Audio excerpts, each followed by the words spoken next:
Hello everyone, मैं हूं मुनमुन शर्मा। आप सभी का मंथन पॉइंट ट्यूटोरियल्स में पुनः स्वागत है।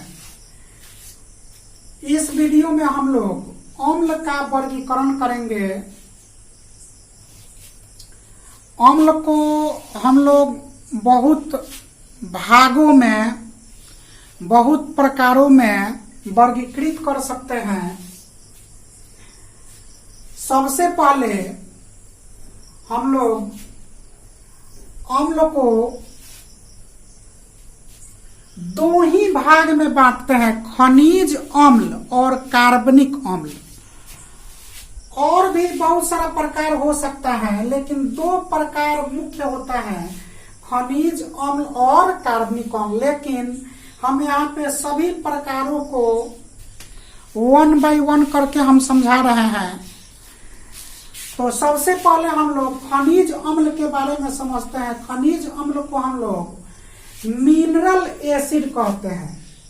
खनिज के बारे में आप सभी समझते हैं कि पृथ्वी से खुदाई करके हम लोग जिन पदार्थों को प्राप्त करते हैं, उन्हीं पदार्थों को हम लोग खनिज कहते हैं।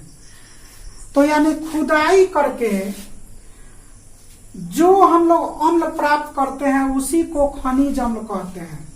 क्या परिभाषा है? खनिजों से प्राप्त अम्लों को खनिज अम्ल कहते हैं।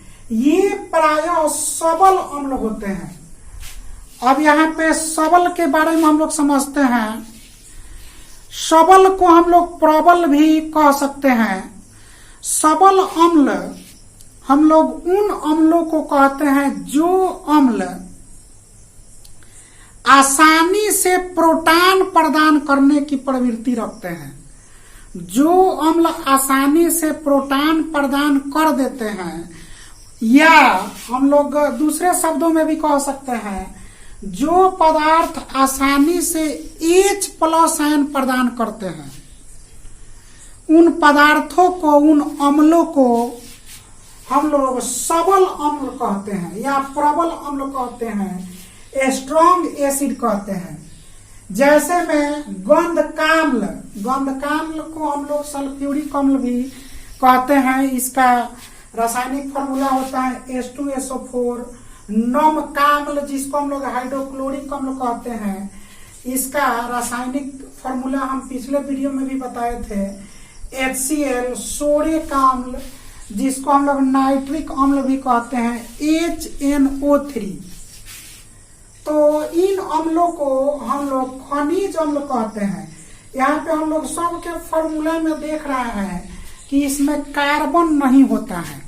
यानी जो जिन अम्लों को हम लोग भूगर्भ से प्राप्त करते हैं, खनिजों से प्राप्त करते हैं, उनमें कार्बन लगभग नहीं के बराबर होता है। तो जिन अम्लों को हम लोग खुदाई करके प्राप्त करते हैं, उन अम्लों को हम लोग खनिज अम्ल कहते हैं। और यह मजबूत अम्ल होते हैं, सबल अम्ल होते हैं। नेक्स्ट दूसरा हम लोग आते हैं कार्बनिक अम्ल। नाम से ही स्पष्ट है, कार्बन से कार्बनिक बना है। हम लोग शॉर्टकट में कह सकते हैं कि जिन अम्लों में कार्बन विद्यमान होता है, उन अम्लों को हम लोग कार्बनिक अम्ल कहते हैं। और हम सभी लोग जानते हैं कि कार्बन जो है वनस्पतियों और मृत जीव जंतुओं के अवशेष में विद्यमान होता है। तो इसका परिभाषा हम लोग क्या लिखा है? वनस्पतियों तथा जंतुओं से प्राप्त अम्लों को कार्बनिक अम्ल कहते हैं। ये प्रायः दुर्बल अम्ल होते हैं। ऊपर वाले डेफिनेशन में आया था खनिज अम्ल के डेफिनेशन में सबल, और यहाँ पे आ गया दुर्बल। दुर्बल को हम लोग निर्बल भी कह सकते हैं। तो दुर्बल अम्ल हम लोग उन अम्लों को कहते हैं जो अम्ल आसानी से प्रोटॉन प्रदान करने की क्षमता, प्रवृत्ति नहीं रखते हैं, या आसानी से H+ आयन का त्याग नहीं करते हैं, उनको हम लोग दुर्बल अम्ल कहते हैं। और दुर्बल अम्लों में हम लोग देख सकते हैं कि सभी में कार्बन जरूर रहता है। तो इसका परिभाषा हम लोग लिखे हैं कि वनस्पतियों तथा जंतुओं से प्राप्त अम्लों को कार्बनिक अम्ल कहते हैं। ये प्रायः दुर्बल अम्ल होते हैं। जैसे एसिटिक अम्ल, जिसको हम लोग सिरका कहते हैं, फॉर्मूला आप सभी जानते हैं, CH3COOH या कार्बोक्सिलिक एसिड, यानी जितने भी कार्बोक्सिलिक एसिड हैं उन अम्लों को हम लोग कार्बनिक अम्ल कहते हैं। इसमें फॉर्मिक अम्ल HCOOH, जिसको हम लोग मेथेनोइक अम्ल भी कहते हैं, इरेटसेट्रा, और भी हम लोग लिख सकते हैं। जैसे कार्बोनिक अम्ल भी अगर कहेंगे H2CO3, तो उसको भी हम लोग कार्बनिक अम्ल कहेंगे। तो जितने भी दुर्बल अम्ल होते हैं सबको हम लोग कार्बनिक अम्लों की श्रेणी में रखते हैं। इसके बाद तीसरा हम प्रकार लिखे हैं हाइड्रा अम्ल के बारे में। हाइड्रा अम्ल को हम लोग हाइड्रा एसिड कहते हैं अंग्रेजी में। इसका परिभाषा है कि ऐसे अम्ल जिनमें विस्थापनशील हाइड्रोजन परमाणु रहते हैं। विस्थापनशील के बारे में आप सभी जानते हैं। विस्थापनशील का मतलब ये हुआ कि अलग होने योग्य हाइड्रोजन परमाणु रहते हैं, लेकिन ऑक्सीजन परमाणु नहीं रहते हैं। उन्हें हम लोग हाइड्रा अम्ल कहते हैं। यानी जिन अम्लों में हाइड्रोजन आयन होगा लेकिन ऑक्सीजन आयन नहीं होगा, ऑक्सीजन नहीं होगा, तो उनको हम लोग हाइड्रा अम्ल कहेंगे। जैसे हम यहाँ पे कुछ उदाहरण लिखे। HCl को हम लोग हाइड्रोक्लोरिक अम्ल कहते हैं, HBr हाइड्रोब्रोमिक अम्ल, HCN हाइड्रोसाइनिक अम्ल, HF हाइड्रोजन फ्लोराइड इसको कहेंगे, तो इसको हाइड्रोफ्लोरिक एसिड कह सकते हैं। नेक्स्ट चौथा है ऑक्सी अम्ल। नाम से ही स्पष्ट है, इसको हम लोग ऑक्सी एसिड अंग्रेजी में कहेंगे। और इसके नाम से ही स्पष्ट है कि जिस अम्ल में हाइड्रोजन परमाणु के साथ साथ अगर ऑक्सीजन परमाणु भी उपस्थित होगा तो उसको हम लोग ऑक्सी अम्ल कहेंगे। तो एक बार परिभाषा हम लोग फिर से पढ़ते हैं। ऐसे अम्ल जिनमें विस्थापनशील हाइड्रोजन परमाणु के साथ साथ ऑक्सीजन परमाणु भी उपस्थित होते हैं उन्हें ऑक्सी अम्ल कहते हैं। जैसे HNO3, इसको हम लोग नाइट्रिक अम्ल कहते हैं, जिसको हम लोग सोडे का भी अम्ल कहते हैं, ऊपर लिखे हैं एग्जाम्पल में। H2SO4 सल्फ्यूरिक अम्ल, H3PO4 इसको हम लोग फास्फोरिक अम्ल कहते हैं। अब 5 नंबर पर हम लोग आते हैं। 5 नंबर में सांद्र अम्ल, जिसको हम लोग कॉन्सेंट्रेटेड एसिड कहते हैं, इसके बारे में हम लोग समझते हैं। अम्ल बनाने के लिए चाहे सांद्र अम्ल हमें बनाना हो चाहे तनु अम्ल बनाना हो, तो हम लोग क्या लेते हैं कि कुछ मात्रा में अम्लीय गैस लेते हैं और कुछ मात्रा में हम लोग जल लेते हैं और दोनों को मिक्स करते हैं, और जो घोल तैयार होता है उसी में से हम लोग किसी को सांद्र अम्ल कहते हैं और किसी को तनु अम्ल कहते हैं।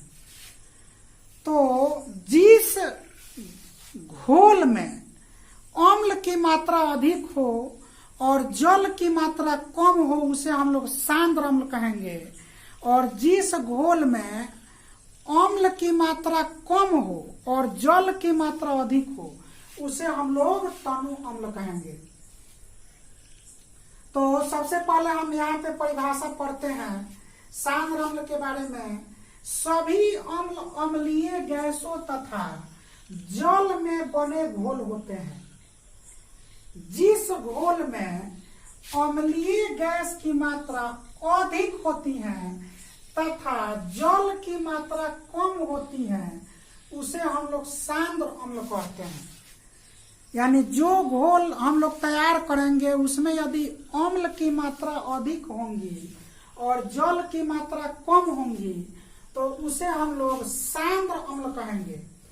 जैसे जब हम लोग प्रयोगशाला में सांद्र सल्फ्यूरिक अम्ल बनाते हैं तो क्या करते हैं कि 98% H2SO4 लेते हैं और 2% हम लोग जल लेते हैं और जो घोल तैयार होता है उसको हम लोग सांद्र अम्ल कहेंगे। यानी कहने का मतलब ये हुआ कि यदि 100 ml हम सांद्र H2SO4 बनाना चाह रहे हैं तो हमें 98 मिलीलीटर यानी 98 ml H2SO4 लेना होगा और 2 ml जल लेना होगा, तब जो घोल हम लोग तैयार करेंगे उसको हम लोग सांद्र अम्ल कहेंगे। नाम से ही स्पष्ट है, सांद्र का मतलब कि जो गाढ़ा हो। जाहिर सी बात है कि जिसमें अम्ल की मात्रा अधिक अगर होंगी तो वह गाढ़ा होगा ही। तो यदि गाढ़ा अगर होगा अम्ल उसको हम लोग सांद्र अम्ल कहेंगे, और यदि गाढ़ा न होकर के पतला अगर होगा उसको हम लोग तनु अम्ल कहेंगे। तनु अम्ल को हम लोग अंग्रेजी में डाइल्यूट एसिड कहते हैं। इसका परिभाषा हम पढ़ते हैं, जिस घोल में अम्लीय गैस की मात्रा कम होती है तथा जल की मात्रा अधिक होती है। अम्लीय गैस की मात्रा कम, ठीक उसका उल्टा है, और जल की मात्रा अधिक होती है, उसे हम लोग तनु अम्ल कहते हैं। क्या कहते हैं? तनु अम्ल, डाइल्यूट एसिड कहते हैं। जैसे एक उदाहरण हम लिखे हैं, प्रयोगशाला में जब हमें डाइल्यूट H2SO4 फॉर्म करना होता है, बनाना होता है, तो हम लोग क्या करते हैं कि उसमें 10% H2SO4 लेते हैं और 90% जल लेते हैं। यानी कहने का मतलब ये हुआ कि यदि हमें